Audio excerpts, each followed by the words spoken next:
Argentine গোলরক্ষক ইমি মার্টিনেজের club বদলের খবরে নানা গুঞ্জন ছিল। তবে এবার আরও এক অবিশ্বাস্য খবরের শিরোনাম হয়েছেন আর্জেন্টাইন এই গোলরক্ষক।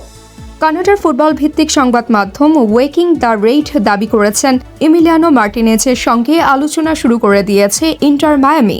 তবে কি আমেরিকায় পাড়ি জমাতে যাচ্ছেন এই বিশ্বকাপ জয়ী গোলরক্ষক? মেজর লিগ সকারে মেসির পদচারণায় নতুন মাত্রা যোগ করেছিল।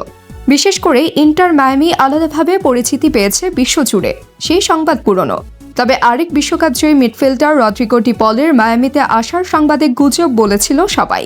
তবে শেষ পর্যন্ত সবাইকে চমকে দিয়ে ইন্টার মায়ামিতে মেসির সতীর্থ বনে গেছেন তিনি। এবার কি সম্ভবত সেই একই পথে পা বাড়াতে যাচ্ছে এই বিশ্বজয়ী গোলরক্ষক? আর শেষ পর্যন্ত সেটি যদি হয়েই যায়, তাহলে ইন্টার মায়ামির রক্ষণ ভাগে নতুন শক্তি যোগ করবে।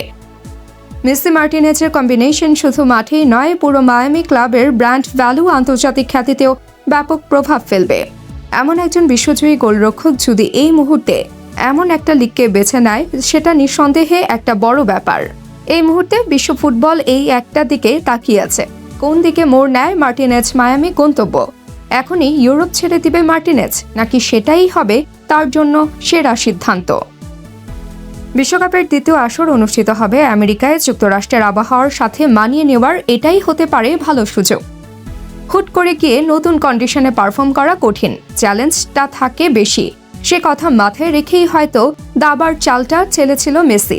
শেষ পর্যন্ত তার সাথে যুক্ত হয়েছে ডি পল।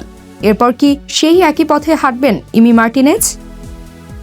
মার্টিনেজের স্বপ্ন ব্যাক টু ব্যাক বিশ্বকাপ জেতা। সেই স্বপ্নের পথটা আরেকটু সহজ করতেই নিতে পারেন এমন সিদ্ধান্ত। কন্ডিশনের সাথে মানিয়ে নিতে এই ডিলে সম্মত হতে পারেন এই আর্জেন্টাইন। সব মিলিয়ে কি মনে হয়, মার্টিনেজ কি বেছে নেবেন যুক্তরাষ্ট্রের লিগ মেজর সকার? শেষ পর্যন্ত এমন সিদ্ধান্ত নিতে মেসি, ডি পল, মার্টিনেজ, 3 বিশ্বকাপ জয়ী তারকার লড়াই দেখা যাবে এক দলের হয়ে। আর সেটা হলে আর্জেন্টাইন সমর্থকদের একটা বড় অংশ কনভার্ট হয়ে যাবে মেজর লিগ সকারে, যা এই টুর্নামেন্টকে আরও প্রতিদ্বন্দ্বিতাপূর্ণ হিসেবে উপস্থাপন করতে পারে। দেখা যাক শেষ পর্যন্ত এই জল কোথায় গিয়ে গড়ায়।